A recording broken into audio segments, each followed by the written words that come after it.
eu sou a Roberta Guimarães e estamos mais uma vez aqui no podcast da FAMPS, Frente Ampla de Mulheres na Política de Sorocaba, sempre entrevistando as candidatas mulheres da nossa cidade.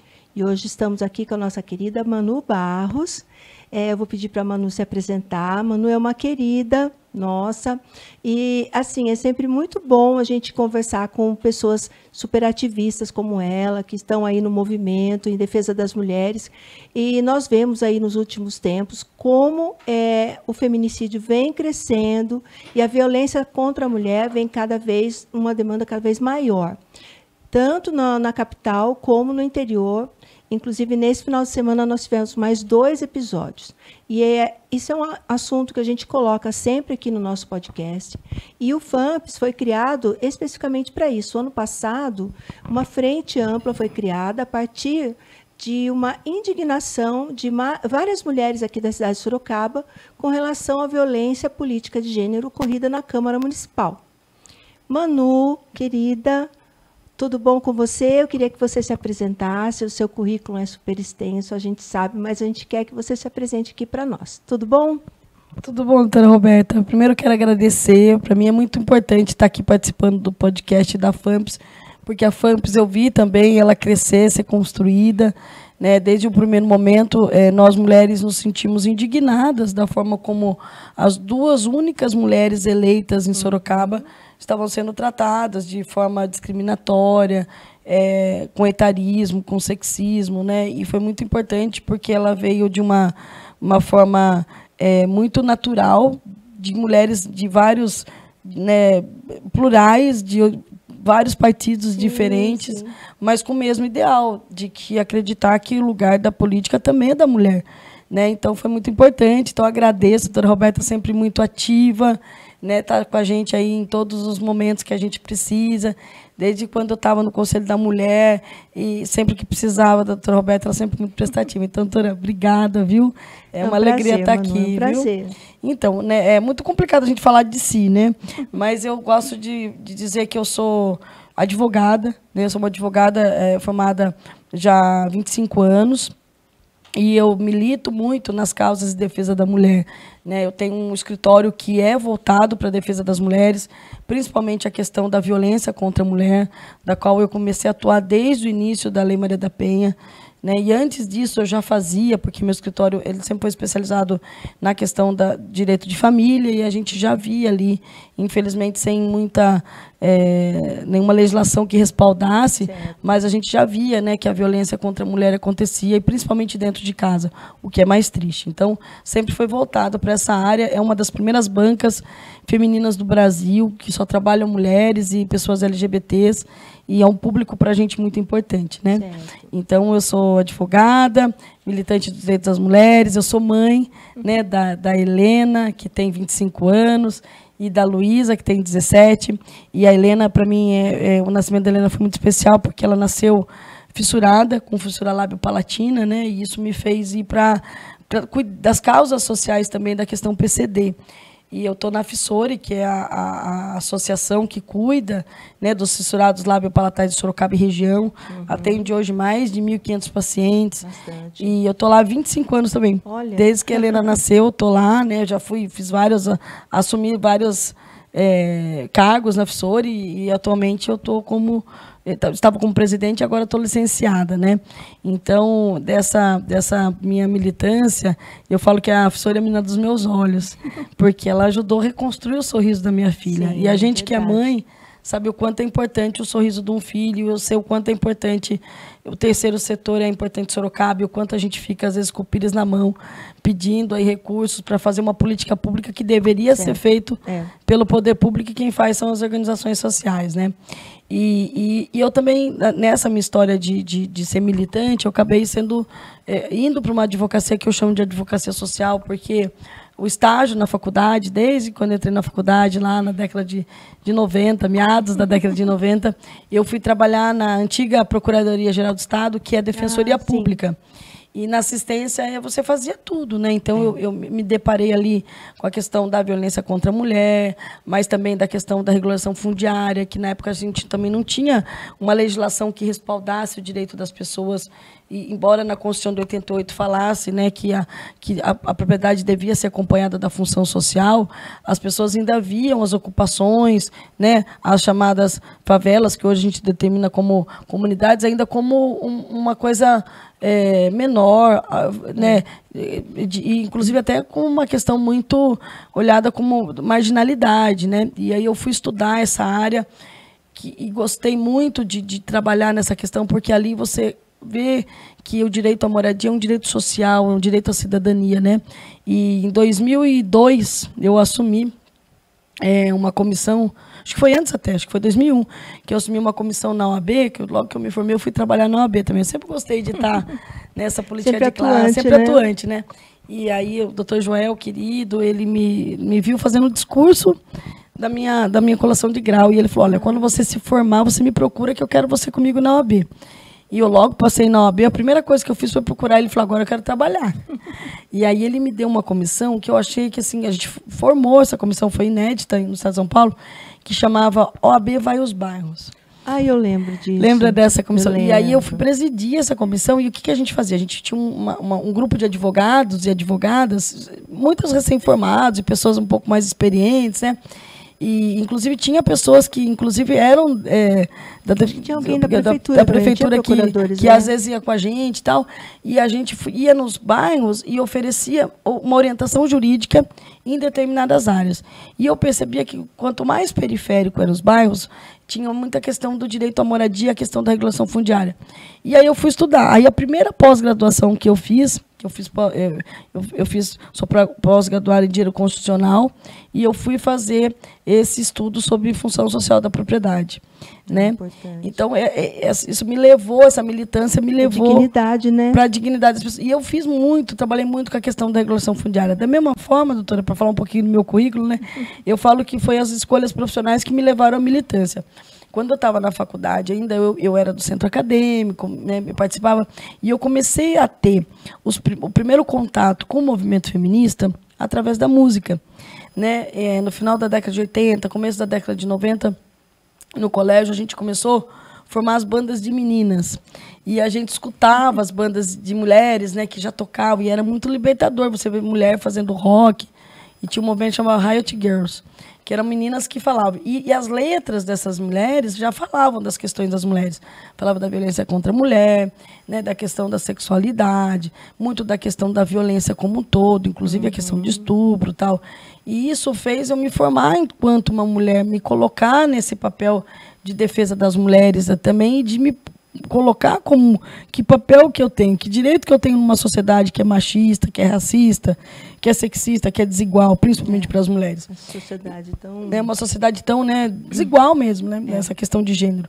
E aí eu brinco, mas é uma verdade que a primeira vez que eu fui ler Simone de Beauvoir foi num fanzine de uma banda de meninas no rock. E aí essa militância da faculdade, depois que continuou, logo que eu me formei advogada, eu fui convidada pela Mazé Lima, que era presidente do Conselho da Mulher, para estar participando do Conselho como advogada do Conselho da Mulher. Antigamente, o Conselho da Mulher de Sorocaba, que é o segundo mais antigo do Brasil, era muito atuante. Muito atuante, sempre trabalhou muito com as mulheres na periferia, sempre fez cursos de formação. Já na década de 80, eles fizeram congressos voltados para a política, mulher na política. Para você ter uma ideia, Sorocaba tem os equipamentos públicos que a gente conhece hoje, como o Serem, sim, a Casa da Mulher, né, a Casa Valquíria Rocha, que é cuidado pelo Sim Mulher, vara de violência doméstica, delegacia da mulher, por conta do Conselho da Mulher. A Sorocaba foi pioneira nesses movimentos, né? E a Mazé Lima, na época, me convidou para ser advogada, porque antes de ter o Centro de Referência da Mulher, da qual também fui advogada, lá fui advogada do Centro de Referência, essa função de orientação para as mulheres era pelo Conselho da Mulher. E, assim, eu fico muito honrada, porque antes de mim tiveram grandes mulheres advogadas que passaram lá, né? Então, Maria Lúcia Amari começou a carreira política dela no Conselho da Mulher, como advogada da mulher, né? A Cíntia de Almeida também foi advogada do Conselho da Mulher, né? A Yara, ela não chegou a ser advogada lá, mas ela foi conselheira, né? É professora, foi professora, foi lá. Mas a Marilene Costa, que foi outra advogada, que depois foi presidente também do Conselho, doutora Dagmar. E eu, quando eu comecei em 2002, que eu fui como advogada do Conselho, fiquei lá de 2002 a 2000 e... como advogada, acho que 2005, 2006. Depois conselheira, aí depois em 2018 eu me elejo a primeira conselheira eleita do Conselho da Mulher. E fico aí de 2018 a 2022, né? Certo. Então a minha história, meu currículo, vamos dizer assim, sempre foi voltado para a área da defesa das mulheres, dos direitos humanos, né, da questão da educação, porque aí eu fui me qualificar, eu fiz faculdade de Direito, me formei na FAD em 99, depois eu fiz pós-graduação em Direito Constitucional, depois fiz uma segunda pós-graduação em Prevenção à Violência, porque aí do Conselho da Mulher eu fui trabalhar no CREAS, fiquei 7 anos trabalhando no CREAS, me envolvi com a questão de trabalho infantil, de tráfico de mulheres, né, a questão muito ligada com a violência sexual, participei de uma comissão de enfrentamento à violência sexual de crianças e adolescentes, tudo voltado a esse trabalho da advocacia social.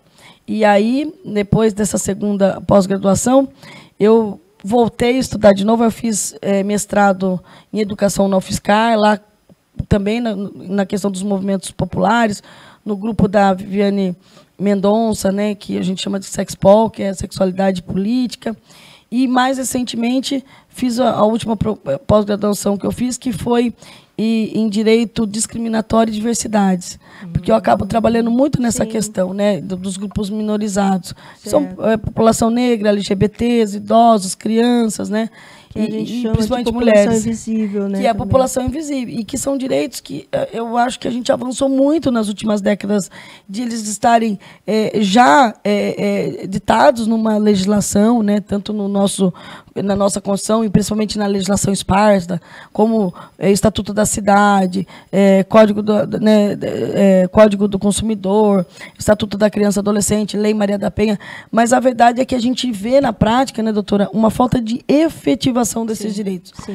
Então, é um pouco disso, né, dessa questão da violência contra a mulher, da violência institucional que as mulheres sofrem quando vão numa delegacia, quando são vilipendiadas no seu direito, às vezes pela própria justiça, quando você pega um promotor, um juiz machista. Como aconteceu aqui em Sorocaba. Quando aconteceu recentemente, junto, né? E aí, então, eu falo que meu currículo foi assim, uma trajetória da minha vida, de 25 anos trabalhando e meio que me qualificando para poder fazer com isso. E aí, até 2020, quando eu chego para a política, né, de uma forma já meio que até assim, olha, o que eu vou fazer agora, né? O que falta eu fazer um pouco, porque a gente acha que a política é um fim, mas não é um fim, é um meio, né? Eu acho que a política hoje ela precisa ser ocupada por mulheres, por pessoas que realmente queiram fazer a diferença, né? E é o que eu tô tentando fazer aqui, transformar um pouquinho da minha experiência, do nosso cotidiano, né, doutora? Que você sabe muito bem que o direito nos dá um conhecimento específico sobre leis, mas também uma militância muito grande nesse conhecimento humano, nesse diálogo, né, nessa questão interpessoal. É importante esse olhar, né? Essa perspectiva que a gente fala também, né? Então, e a FAMPS, ela vem nesse... começando pequeno, e a ideia que nós temos é que esse movimento cresça cada vez mais, porque é um movimento suprapartidário. Nós acolhemos mulheres de todos os partidos. A ideia realmente era incentivar mulheres a ocuparem esses espaços de poder. Até por isso que a gente sempre faz esse apelo, né? O apelo é, você quer fazer diferença nessas eleições? Vote numa mulher. Conheça os currículos, né? Veja aquela mulher que atende às suas necessidades, que corresponde aos seus anseios e faça a diferença, vote numa mulher. E é difícil a mulher votar numa mulher, doutora Manu? Eu acho que é mais difícil a mulher querer estar na política do que a mulher votar na mulher, né? As mulheres elas têm a questão da divisão sexual do trabalho, que é a consequência que a gente tem desse mundo capitalista e patriarcal, que impõe para a mulher os deveres do cuidado. Então, por exemplo, é muito difícil uma mulher, que nem agora, nós estamos aí na campanha eleitoral e assim você tem atividades o dia todo, às vezes até a noite. Uma agenda exaustiva. Uma agenda exaustiva. É uma vida truculenta, porque as pessoas... A política é um ambiente muito... até, vamos dizer assim... Agressivo, né? Porque existe a questão das diferenças ideológicas. E aí a mulher ela sempre vai ser criticada por questões que jamais um homem vai ser. Por exemplo, uma vez eu estava... perguntou para mim uma pessoa assim, doutora Emanuela, a senhora faz isso, faz aquilo, trabalha no ICA, né, está na entidade, está no seu escritório, agora a senhora quer ir para a política? E como que fica as suas filhas? Quem cuida das suas filhas? Aí eu falei assim, olha, minhas filhas têm pai também, né? E ele também pode, porque nunca se pergunta para um homem isso, né? Não. Ou, por exemplo, assim, né, uma coisa... Se cobra isso. Não se cobra. E também se cobra muito assim, a postura da mulher, se ela é casada ou não, né? Que nem da presidente de uma pessoa perguntava, cadê o marido dela? Mas nunca perguntaram da mulher do Itamar, né?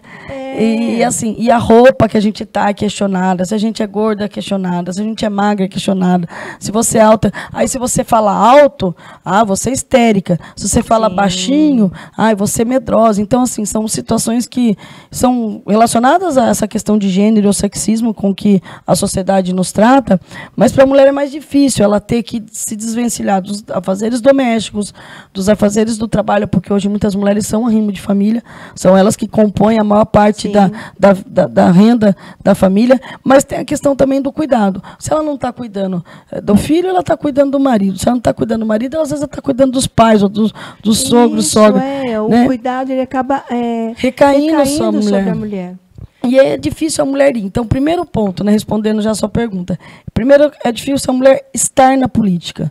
Segundo, tem uma dificuldade muito grande dos partidos apoiarem as mulheres. Eu percebo que alguns partidos, eles usam as mulheres como escada para eleger homens. Né? Muitos partidos, até hoje, não repassaram o fundo eleitoral próprio das mulheres. Verdade. Nesse ponto, eu acho que meu partido é muito importante, porque ele primeiro faz o repasse para as mulheres, né, e depois que vai passar para os homens. E assim, existe um recorte muito importante também da questão de classe, raça, sexualidade em relação aos partidos. Então, hoje, alguns partidos, no seu regimento interno, já fala que as mulheres têm uma verba específica, né, a questão das mulheres negras, outra verba específica. E isso, para mim, é muito importante, porque você precisa ter as cotas para que as mulheres possam ir.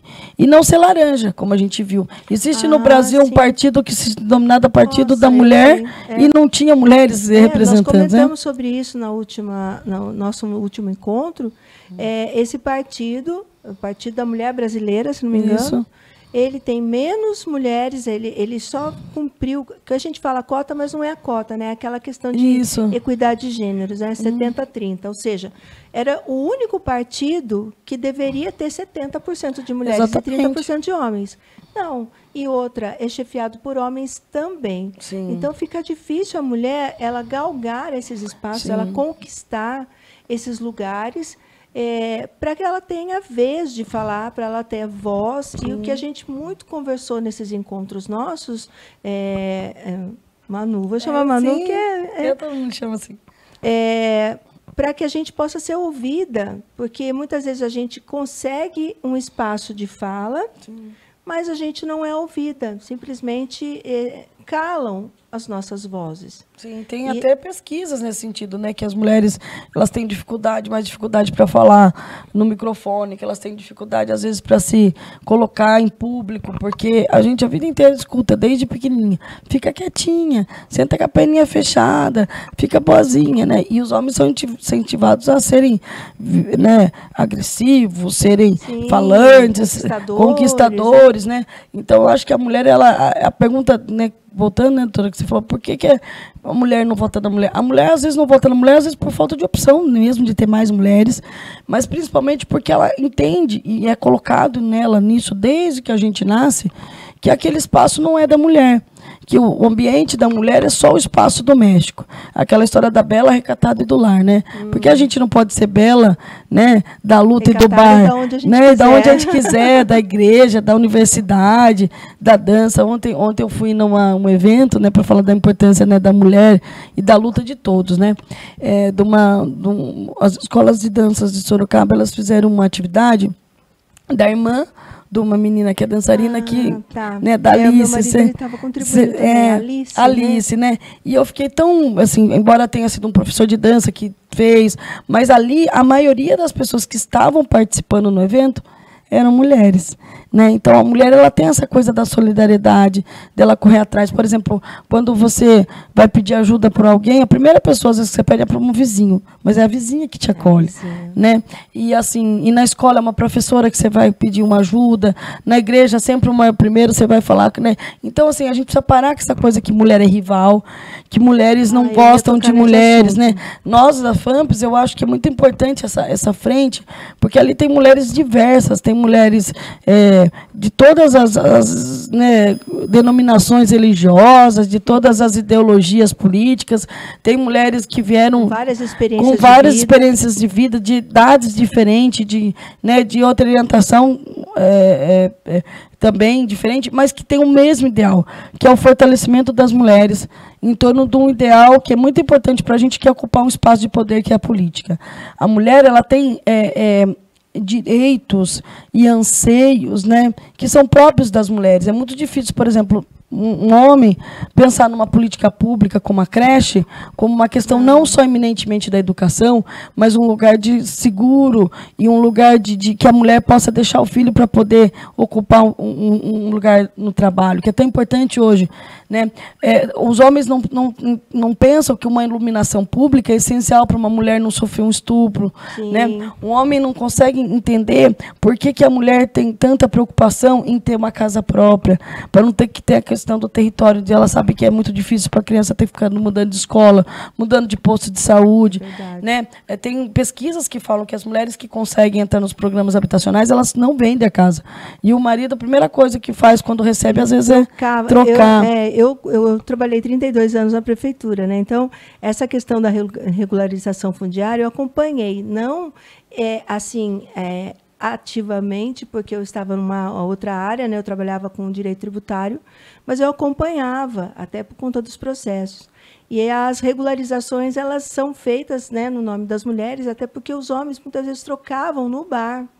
Carro, cavalo, umas coisas assim que você falava assim. E para a mulher é tão importante dar um teto para o filho, né? Então, eu não acho que homens e mulheres... Pela segurança dela Pela também, segurança dela. A independência financeira de uma mulher é importante também para que ela saia de um ciclo de violência que ela vive dentro de casa. Muito, né? As pessoas me perguntam, eu lido há muitos anos com a questão da violência contra a mulher, e as pessoas me perguntam assim, mas por que as mulheres ficam num relacionamento abusivo? Por que ela não larga de cara desse marido que é agressor? Ou por que ela não denuncia logo de uma vez? Eu falo que são várias questões ligadas à questão do ciclo da violência, mas a principal delas hoje, eu ainda acho que é a questão econômica. Muitas mulheres ainda são dependentes economicamente dos maridos, e não só elas, mas os filhos. Então, uma mulher, por exemplo, que tem uma criança PCD. Esses dias eu atendi uma amiga, que ela tem uma criança autista, no nível 2, que é uma criança que já apresenta uma dificuldade, que precisa fazer terapia 7 dias por semana, que tem uma agressividade, que precisa de um cuidado integral. O marido, quando soube da questão do diagnóstico da criança, abandonou. Ela foi morar no fundo da casa dos pais, e eu fico pensando, quem que cuida dessa mulher? Quem que dá o suporte para essa mulher? Então, as pessoas não entendem como é difícil a mulher conseguir, às vezes, uma autonomia financeira, tendo que cuidar do filho, ou tendo que cuidar dos pais. Isso. Eu tenho uma amiga que ela não conseguiu, ela não casou, ela não terminou a faculdade, que era do sonho dela, porque os irmãos ganharam vida e ela ficou cuidando dos pais.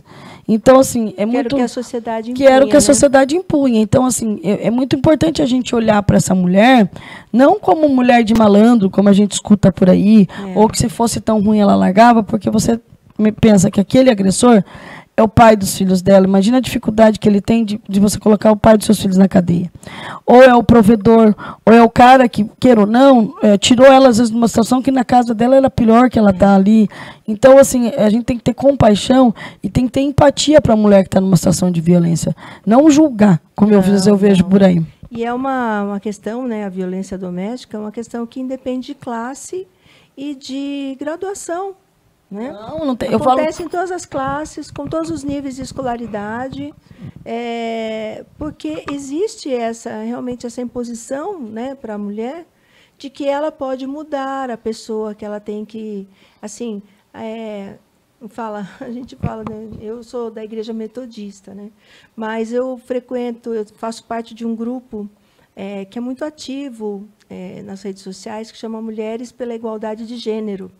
Mulheres Evangélicas pela Igualdade de Gênero. Que importante isso. E essa questão de você ter uma leitura bíblica com uma perspectiva feminina. Sim, muito importante isso. Para que a gente faça o entendimento de que assim, não existe aquela imposição da submissão da mulher ao homem para que esse ciclo de violência ele se eternize. Exatamente.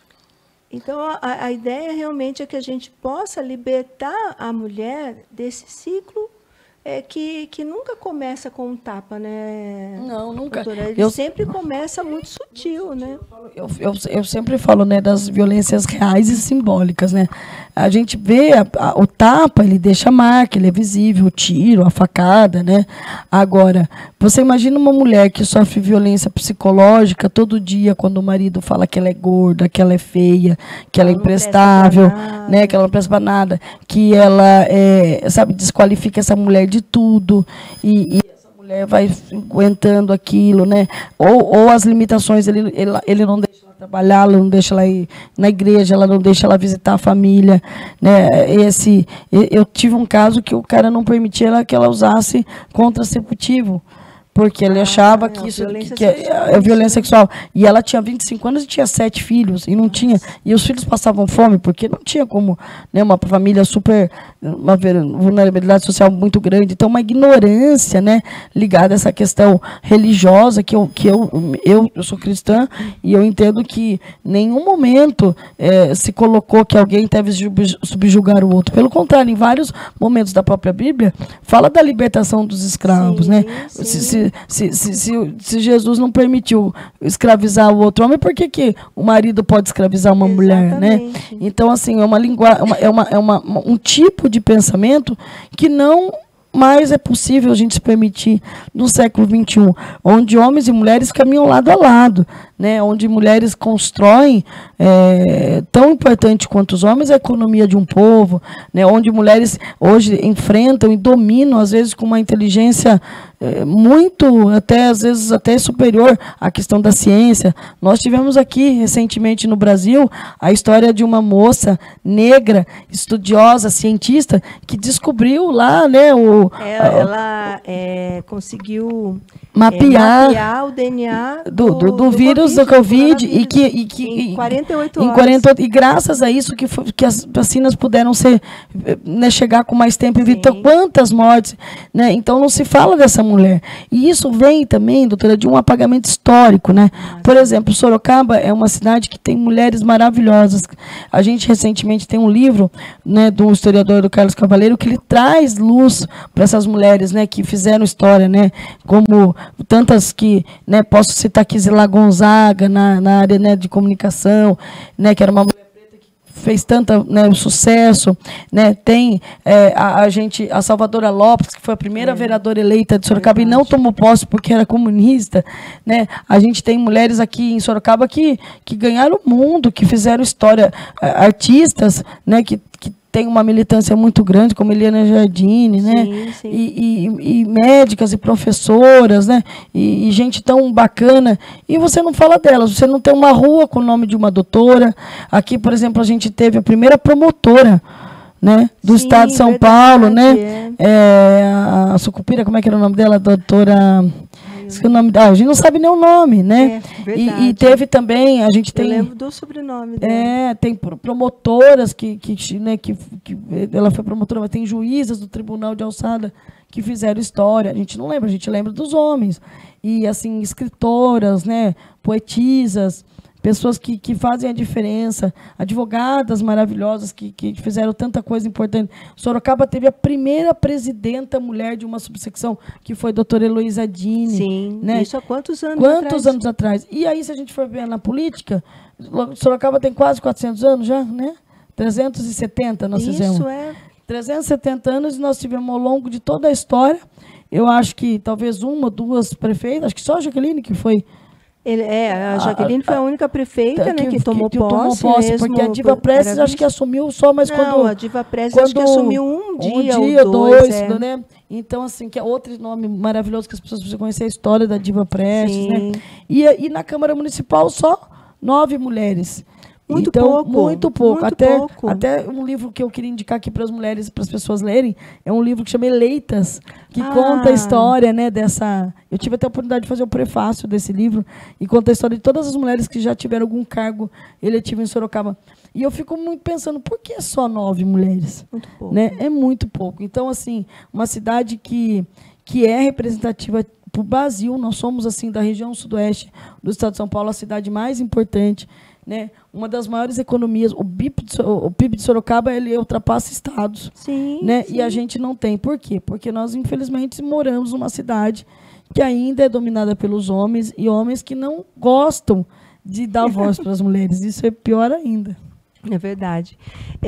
Então, inclusive, a gente estava conversando que acho que a única vez, teve um dos mandatos que teve 3 mulheres, mas não passou disso. Em 20 cadeiras, 20 né? cadeiras, né? Agora, o ano que vem, nós teremos 25 cadeiras. Será que a gente não consegue colocar? Eu gostaria de 15 cadeiras com mulheres. Mas também. será que a gente não conseguiria colocar? Eu acho que tem mulheres aqui com muita chance nesse play. Eu acho que a Câmara Municipal de Sorocaba esse ano vai mulherar. Né? eu gosto muito desse termo. Porque eu acho que as mulheres hoje têm essa identificação com as mulheres.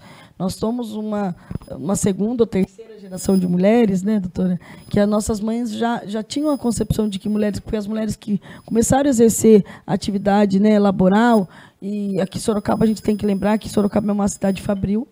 E no movimento fabril, né, as tecelãs de Sorocaba eram mulheres que a maioria, né, se costumava assim, acho que os homens trabalharem na estrada de ferro e as mulheres que eram as mulheres né, Sorocaba é conhecida como Manchester Paulista por causa das fábricas tecelãs, né, da Cianê, né, de todas elas que tiveram aqui, e elas eram não só lideranças, né, no movimento sindical, como lideranças, inclusive, em estados de greve. Primeira greve geral do Brasil teve uma sindicalista de Sorocaba participando, e várias empresas hoje já têm esse espaço. Esses dias eu fui dar uma palestra numa empresa, não sei se posso falar o nome, mas eu vou falar que achei importante, na Unimed. Já tem quase 70% dos gestores da Unimed hoje em Sorocaba são mulheres. E não é cargos assim de segundo escalão, são pessoas que estão à frente, né? Sim, sim. Então tem várias empresas em Sorocaba hoje que as mulheres estão no topo, né? Hoje você vai, por exemplo, em Aramar, que é uma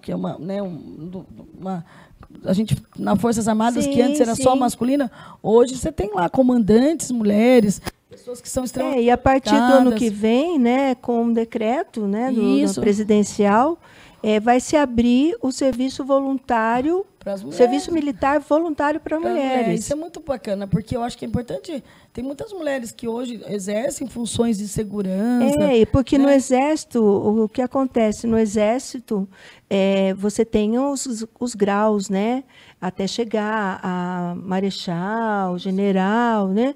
Só que as mulheres ainda não conseguem chegar nesses graus no Exército, porque na Marinha e na Aeronáutica estão começando a chegar agora. Por quê? Mas acho que a primeira brigadeiro mulher foi nomeada agora por tempo de serviço, porque há 14 anos ela está na Aeronáutica. Isso então mesmo. Demorou. Porque elas não têm direito às armas, como a gente fala, né? Elas entram no Exército com cargos de apoio, como médicas, engenheiras, enfermeiras, secretárias. Né? Isso. E aqui na Marinha eu vi agora, né? Essa coisa. Então você tem lá o capitão Fagata, que é aquele que pode. Isso. Né? E hoje você tem essas mulheres que vão também para o alto comando, né? E com esse serviço voluntário vai conseguir, porque elas vão começar como soldados rasos. Sim. E aí, se elas quiserem seguir carreira, né, elas podem galgar lá. E também a questão até da própria Polícia Militar, né, que também, se a gente for pensar até quase perto do ano 2000, as mulheres também não exerciam, não poderiam... Nós tivemos uma líder aqui, né, em Sorocaba. Isso, comandante, né? Comandante, ela isso. veio, tal, até, acho que é Fátima, comandante Fátima, acho que era o nome. Sim, é. Né, a gente fez, e é muito importante, porque é um olhar diferente, né? Esses dias eu fui para a cidade de Jundiaí, e nós fizemos um evento lá do Augusto Lilás e eu fiquei muito feliz. E eu queria até que isso acontecesse em Sorocaba. Mas lá estava a juíza, que atendia muito a vara da família, a promotora, a defensora pública, a chefe da guarda municipal é mulher. Ela aqui nós sabemos que Sorocaba não teve uma chefe porque ela era mulher, porque ela era para ela estar... Né, tinha todos os graus e deveria ter sido ela chefe, e vetaram isso. E estava também uma comandante da Polícia Militar lá, né, que era uma capitã, e precisa ver que qualidade do evento, porque todas ali exerciam um espaço de poder que é muito importante em várias esferas. Então, quando a mulher se vê representada, ela tem vontade de estar ali naquele espaço. E isso para as meninas, né? As meninas, é um exemplo. Né? E a política é a mesma coisa. Se eu não tenho governadora, se eu não tenho prefeita, se eu não tenho vereadoras, se eu não tenho presidenta, se eu não tenho, sabe, pessoas que me representam, que eu falo, olha, eu quero ser que nem ela, cada vez menos a gente fica representada. Sim, é verdade. E por isso que as mulheres também têm uma obrigação muito grande também quando chegam lá.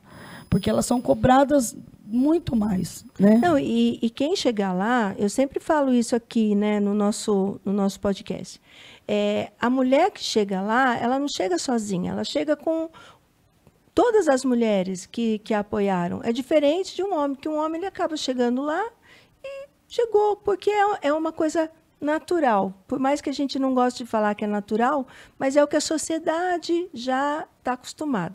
Agora, a mulher que chega lá, ela abre portas para outras mulheres. Ela abre um canal, né, para outras mulheres. Por isso é tão importante. E a gente só vai fazer essa diferença se a gente realmente se comprometer em votar em mulheres, né? Sim, eu acho que é fundamental, né? Eu falo que independente da sua ideologia política, independente do que você acredita, da sua religião, né, do time de futebol que você torce, pensar em ocupar os espaços de poder para as mulheres é uma necessidade vital. Né? Quando você precisa de uma cirurgia e você não tem, quando você precisa de um remédio na farmácia e você não tem, quando você quer a segurança, você tem que pensar que tem uma mulher pensando nisso tudo. Porque para muitos homens, não que eles não tenham essa visão, não que eles não fazem, não que não tenham homens, mas é mais natural as mulheres pensarem em algumas situações que eles não sabem o que é. Né? Um homem sai na rua hoje, ele tem preocupação de levarem o celular dele. Nós não saímos na rua à noite, nós não dormimos enquanto nossas filhas não chegam em casa, porque nós temos medo do corpo dessa mulher ser violado. Né? Então, nós passamos situações de risco, de extrema vulnerabilidade. Por exemplo, quando um homem se separa, ele pega a mala dele e vai embora.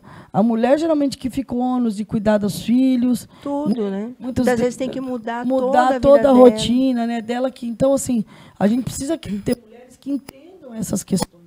E mulher votar em mulher não é ser sexista, não é inverter o papel, é ter alguém que pode ter uma companheira que está ao seu lado.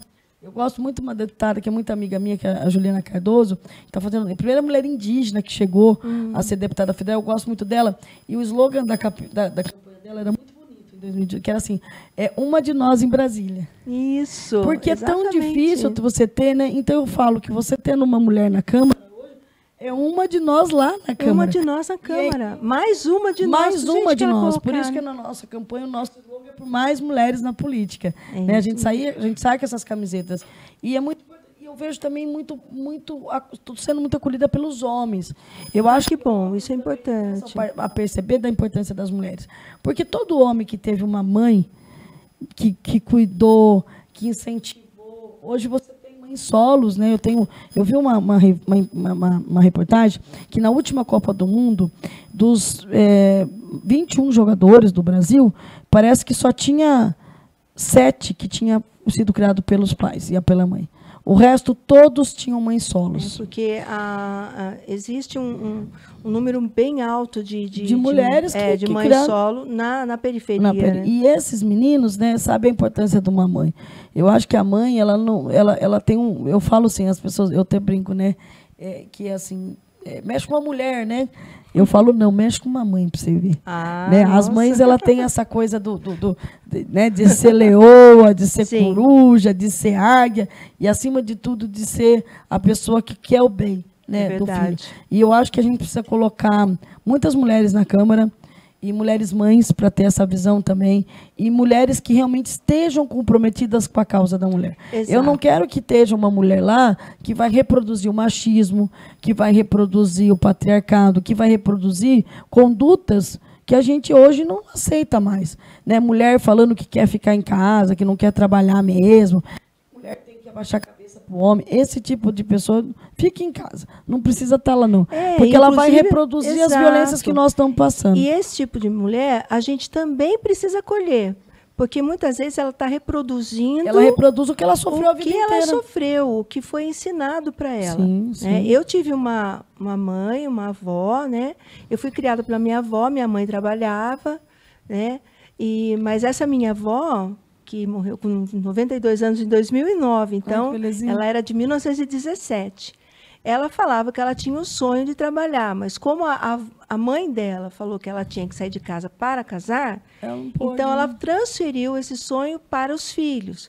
Então ela fez com que todos os filhos se formassem. E como eu fui criada com ela, a minha formatura em direito foi a realização do sonho dela. Ai, que belezinha. E ela sempre falava isso para mim. Ela falava assim: você precisa aprender todo o serviço da casa, mas não é para você fazer, é para você cobrar de alguém quando você for contratar alguém para você fazer, seja uma empresa, seja um ajudante. Então, eu quero que você aprenda para você depois saber fazer e cobrar. Isso ela passava para mim. E nem era uma reprodução de você ter... Mas uma preocupação mas dela, uma preocupação. Né, o que hoje a gente faz para os nossos filhos Exato, também, né? A gente precisa cuidar. Porque, né? Você tem 2 filhas, né? Sim. Eu tenho 2 filhas e tenho um filho. Esse meu filho, eu sempre busco, né?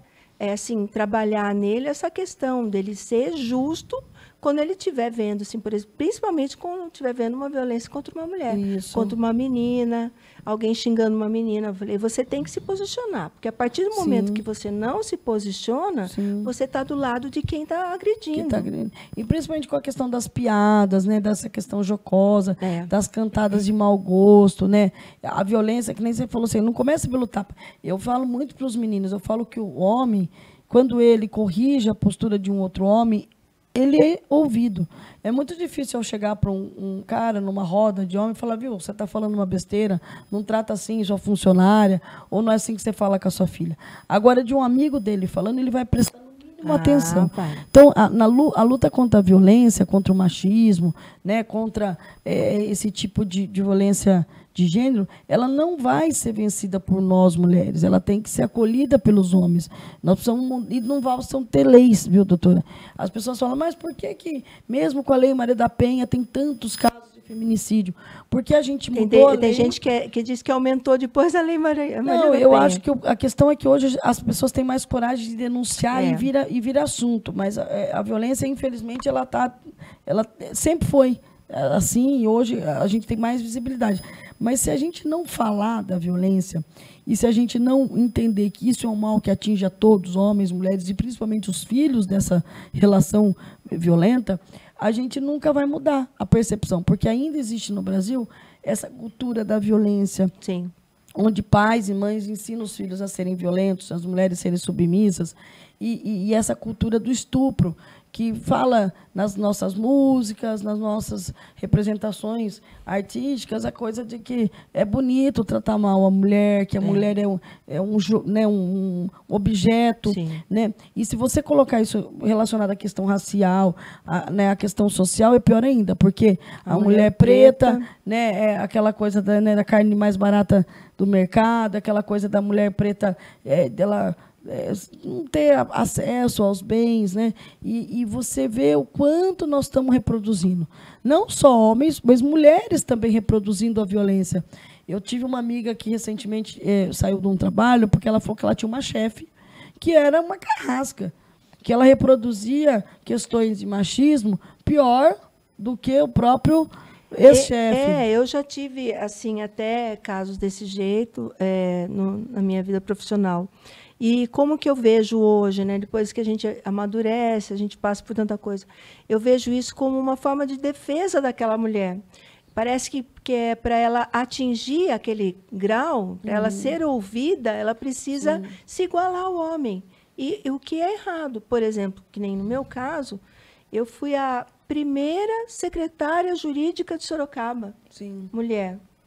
Quantos anos, né? Então, para eu chegar lá, eu preciso me igualar aos outros secretários? Não, tem que ter esse olhar diferente, né? Eu acho que você tem que ser profissional e, ao mesmo tempo, tem esse plus da mulher, que é esse olhar mais amplo, né? Essa questão de você ver tudo, o todo, que a gente tem, né? E a gente é multifacetado também, a mulher consegue. Eu tive essa oportunidade, assim, e essa coisa de estar sempre disponível. Eu acho que a mulher tem eu tinha uma dificuldade grande de conversar com o secretário de Sorocaba, eu tinha que falar com o assessor tal, no assessor tal. Né?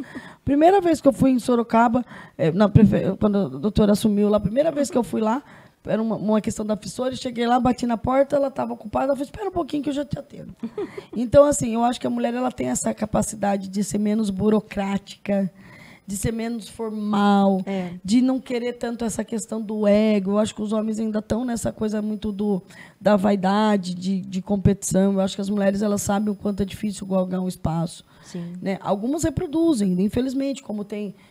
A gente reproduz o racismo, quando a gente reproduz outras questões, infelizmente, ainda que precisam ser retiradas da nossa sociedade, né, que machucam outras pessoas, por exemplo, a LGBTfobia, né? Hoje eu vejo, né, que diferença faz, né, de quem...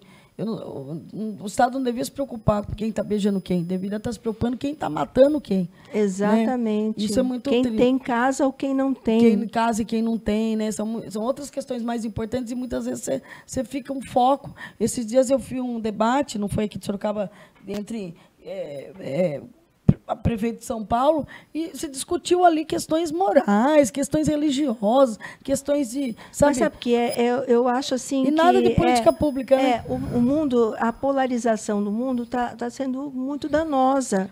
Porque o que é política? Política é isso que eu estou fazendo aqui. Que nós estamos fazendo, né? Aqui. É um diálogo de ideias, para você chegar num bem comum. E não quem é sim, quem é assado, porque isso só leva a uma deterioração do relacionamento. Né? O relacionamento deteriorado, você não chega a lugar nenhum, você não consegue implementar nada e acaba ficando esse jogo de poder e a gente não caminha. E eu acho que o grande valor da nossa sociedade brasileira é a questão da pluralidade da nossa diversidade. Se você vê, às vezes, uma família um diferente do outro, né? Eu falo em casa, eu criei minhas filhas igual, das mesmas coisas, e elas são tão diferentes, isso é tão importante, e às vezes hoje nós não toleramos mais o diferente, né? Hoje a gente quer que as pessoas pensem que nem a gente, que gostem das mesmas coisas. A gente não tem tempo que de tenha ouvir, o mesmo, né? Deus, que na verdade para mim é sempre um só, né? Ou que tenha, porque não tenha. E eu vejo gente que não fica com Deus na boca o tempo todo, mas que faz muita mais caridade do que esse que fica ali usando a palavra em vão. Então, eu acho que a gente precisa de mais ações e menos conversa, né? Eu acho que a política precisa de mulheres que realmente tenham coragem para enfrentar os desafios, que tratem com amor as questões mais difíceis, porque não é fácil, né? A doutora sabe quanto tempo você teve ali no poder público, você sabe as dificuldades legais, inclusive, de todos os governos. Muita coisa não acontece, não é nem por falta de vontade, mas são questões burocráticas, mas tem que ter uma questão que, para mim, que é fundamental, que é a vontade de fazer o bem comum. Isso. Né? A pessoa tem que estar ali com o olhar de que o social e o coletivo é o mais importante. E isso que é tão importante da FAMPS. Eu queria dizer para as mulheres, né, que estão aí na disputa eleitoral e outras mulheres que têm vontade, porque nós estamos de passagem, a gente precisa construir, principalmente a juventude, né, doutora? Isso. Que é sempre pensar que ninguém se elege sozinha. Né? Dentro de um partido político, você precisa dos votinhos do seu companheiro, da sua companheira para se eleger. Então, não adianta você querer ser adversário, porque isso é uma besteira. E, mais importante que tudo, a gente precisa de diversas mulheres, de múltiplas mulheres, porque a política ela tem que abarcar todas as pessoas. Né? E que não é porque eu gosto do rosa ou do azul que eu não quero, às vezes, o bem, que é, de repente, colocar o arco-íris lá na cidade. E o rosa e azul misturado, ele dá um roxo. Dá um roxo, que é a nossa cor aqui, que é a cor do feminismo. Né? Então, assim, a gente precisa entender que na diversidade também se constrói as coisas, com respeito, com educação. Eu posso não concordar nada que você fala, mas eu também quero garantir de forma democrática que você fale esse respeito. Exatamente. Hoje tentam calar, né? As pessoas estão querendo calar. Não, nem ouve. Nem ouve. E, assim, e eu vejo isso às vezes nas ruas, sabe? Esses dias eu cheguei num lugar e a pessoa pegou e viu, assim, gostou até da minha proposta. A hora que ela viu que era o PT, não posso pôr a mão nisso. Eu falei, por quê? O senhor acha que eu passo doença? Porque existe essa ignorância das pessoas, né? E a gente tem que entender que tem gente boa em todo lugar e tem, infelizmente, gente que não merece estar ali. Sim. E o voto é muito importante, porque a maior arma que um cidadão tem é o voto. Não venda seu voto. Né? Não jogue ele, não troque ele por barganha, por qualquer coisa. Não jogue ele fora. Não adianta você anular, não adianta você votar em branco, porque é que nem aquela propaganda lá do Burger King, né? Ele, se você lembra, você chegava lá, você ganhava você escolhia o que vinha no lanche, você pegava e comia o lanche de graça. A pessoa que não queria escolher, ela ganhava também. Só que eles vinha sem a vinha carne, só o pão. Ou vinha sem, e a pessoa falava, mas eu não pedi isso. Ela falou, então, que nem na eleição. Se você não escolhe, vão escolher por você. O voto é compromisso. O voto é um compromisso. O voto é a maior atividade cidadã que uma pessoa tem. É um compromisso de... A Hannah Arendt, que é uma filósofa judia, né, e defensora dos direitos humanos, ela falava que cidadania é o direito de ter direitos e respeitar os deveres. O voto é um dever. É um dever para você poder alcançar direitos. Né? Porque é também um direito, porque não, né, você vai lá, mas você precisa ter. Então, assim, escolha com tranquilidade, né, veja o histórico dessa pessoa, quais as propostas. Não vá pela cabeça dos outros. Né? Infelizmente, a gente precisa começar a entender o que é importante para a sua comunidade, o que é importante para a sua família. Né? Eu vejo gente votando assim por... pega papelzinho no chão e vota. É o que se tem mais. E eu me preocupo com as pessoas que anulam, achando que não vão se responsabilizar pelo que está acontecendo, não vão ser responsabilizadas. Elas falam assim, eu anulei meu voto, não tenho nada a ver com isso. Pior, ela entregou ainda mais. Hoje a gente não fala mais cheque em branco, né? Se falar cheque para o meu filho, principalmente, vai falar, o que é isso? Mas é como se você entregasse o seu cartão sem limite para uma pessoa que você não conhece. O seu cartão black... Está lavando as mãos que nem Pôncio Pilatos. Exato. Vocês decidem. Pode, né? E não muda, né, a eleição. Existia uma fake news que falava que se votar em branco ou se anular, tiver mais do que o número de votos. Não, a eleição não se anula. Né? Não se anula. Da mesma forma também que não vote, porque alguém pediu, né? Eu gosto de um ator famoso, eu gosto do pastor tal, eu gosto do padre tal, eu gosto... Não, propostas. Veja de você, vote por você. Né? A gente tem, hoje, a pessoa tem na palma da mão, no celular dela, uma coisa que chama Google. Né? Informações. Você tem informação. Os sites do TSE. Busque fontes fidedignas, de confiança. Né? Vai na Wikipédia, vai em lugares que você... Né, não vai lá aquelas...